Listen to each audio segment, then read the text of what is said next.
വയനാട്ടിലെ ഉരുൾപൊട്ടൽ ദേശീയ ദുരന്തമായി പ്രഖ്യാപിക്കണമെന്ന ആവശ്യം ശക്തമാണെങ്കിലും നിലവിലെ ചട്ടങ്ങൾ പ്രകാരം അതിന് കഴിയില്ല. പ്രകൃതി ദുരന്തങ്ങളുമായി ബന്ധപ്പെട്ട രാജ്യത്തെ വിവിധ ചട്ടങ്ങൾ പ്രകാരം ഒരു പ്രകൃതി ദുരന്തത്തെയും ദേശീയ ദുരന്തമായി പ്രഖ്യാപിക്കാൻ വ്യവസ്ഥയില്ല എന്നാണ് അടുത്തിടെ കേന്ദ്ര ആഭ്യന്തര മന്ത്രാലയം വിശദീകരിച്ചത്. ലോക്സഭയിൽ കെ സുധാകരൻ എംപിയുടെ ചോദ്യത്തിന് മറുപടിയായാണ് ഇക്കാര്യം പറഞ്ഞത്. സംസ്ഥാന ദുരന്ത നിവാരണ ഫണ്ട്, അതായത് SDRF, അതുകൂടാതെ തന്നെ കേന്ദ്ര ദുരന്ത നിവാരണ ഫണ്ട്, അതായത് NDRF എന്നിവയുമായി ബന്ധപ്പെട്ട ചട്ടങ്ങൾ ദേശീയ ദുരന്തമായി ഒരു പ്രകൃതി ദുരന്തത്തെയും പ്രഖ്യാപിക്കാൻ അനുവദിക്കുന്നില്ല. എന്നാൽ കേന്ദ്ര ദുരന്ത നിവാരണ ഫണ്ടിന് കീഴിൽ വയനാടിനെ പ്രത്യേക സഹായ പാക്കേജ് അനുവദിക്കാനാകും.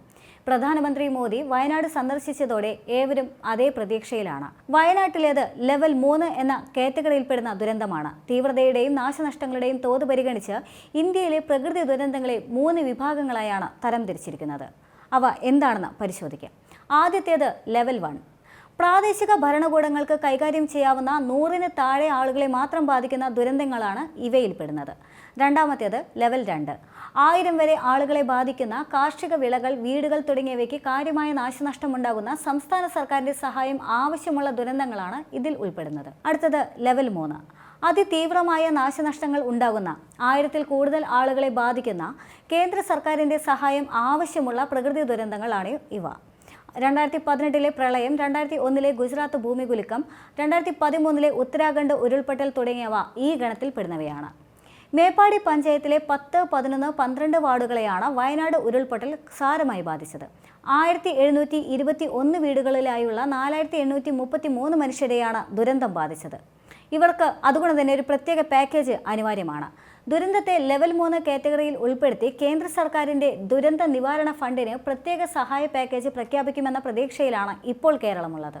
വയനാട്ടിലെ ദുരന്തം വലിയ ആഘാതമാണ് ഉണ്ടാക്കിയതെന്നും വിദഗ്ധ പഠനം ആവശ്യമാണ് എന്നുമാണ് കഴിഞ്ഞ ദിവസം ജില്ല സന്ദർശിച്ച കേന്ദ്ര സംഘത്തിന്റെ വിലയിരുത്തൽ. പുനരധിവാസത്തിന് മാത്രമായി 2000 കോടി രൂപ ആവശ്യമുണ്ടെന്നാണ് സംസ്ഥാന സർക്കാർ ഇവരെ അറിയിച്ചിരിക്കുന്നത്.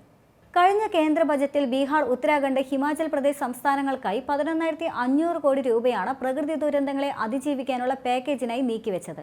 ആൾനാശവും സ്വത്തുനാശവും പരിഗണിക്കുമ്പോൾ വയനാടിനും സമാനമായ ആശ്വാസ പാക്കേജ് കേന്ദ്രത്തിൽ നിന്ന് ഉണ്ടാകണമെന്ന് വയനാട് ദുരിതാശ്വാസത്തിന്റെ ഏകോപന ചുമതലയുള്ള മന്ത്രിസഭാ സമിതി ആവശ്യപ്പെടുന്നുണ്ട്.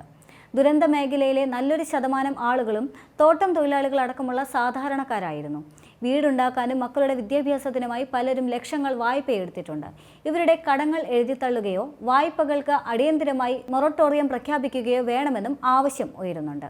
വായ്പാ തിരിച്ചടവുമായി ബന്ധപ്പെട്ട ആശങ്കയാണ് ക്യാമ്പിൽ കഴിയുന്നവരും ഉന്നയിക്കുന്നത്. ദുരന്ത നിവാരണ നിയമം 13 വകുപ്പ് പ്രകാരം വായ്പകൾ എഴുതിത്തള്ളണമെന്നുള്ള ആവശ്യവും ശക്തമാണ്. കാർഷിക മേഖലയിലെ നഷ്ടം ഇങ്ങനെ ഏലം, കാപ്പി, കുരുമുളക്, തേയില, തെങ്ങ്, വാഴ, കമുക്, ഇടവിളകൾ എന്നിവയാൽ സമൃദ്ധമായിരുന്നു ഉരുൾപൊട്ടൽ മേഖല. ഇവിടെ 310 ഹെക്ടർ കൃഷി നശിച്ചുവെന്നാണ് കൃഷി വകുപ്പിന്റെ കണക്ക്. 3 വാർഡുകളിലെ 750-ലധികം കുടുംബങ്ങൾ കൃഷിയുണ്ടായിരുന്നു. 50 ഹെക്ടർ സ്ഥലത്തെ ഏലം, 100 ഹെക്ടറിൽ കാപ്പി, 70 ഹെക്ടറിൽ കുരുമുളക്, 55 ഹെക്ടറിൽ തേയില, 10 ഹെക്ടറിൽ നാളികേരം, 15 ഹെക്ടറിൽ കമുക് കൃഷി, 10 ഹെക്ടറിൽ വാഴ എന്നിങ്ങനെയായിരുന്നു നാശനഷ്ടത്തിന്റെ പ്രാഥമിക കണക്കുകൾ. ലക്ഷങ്ങളുടെ കാർഷിക ഉപകരണങ്ങളും നശിച്ചു. ക്ഷീരവികസന മേഖലയിൽ 68.13 ലക്ഷം രൂപയുടെ നാശനഷ്ടമാണ് ഉണ്ടായതെന്ന് ക്ഷീരവികസന വകുപ്പിന്റെ പ്രാഥമിക വിലയിരുത്തലുണ്ട്. 112 കന്നുകാലികളെയാണ് മേഖലയിൽ ഉണ്ടായിരുന്നത്. ഇതിൽ 48 എണ്ണം മാത്രമേ അവശേഷിക്കുന്നുള്ളൂ.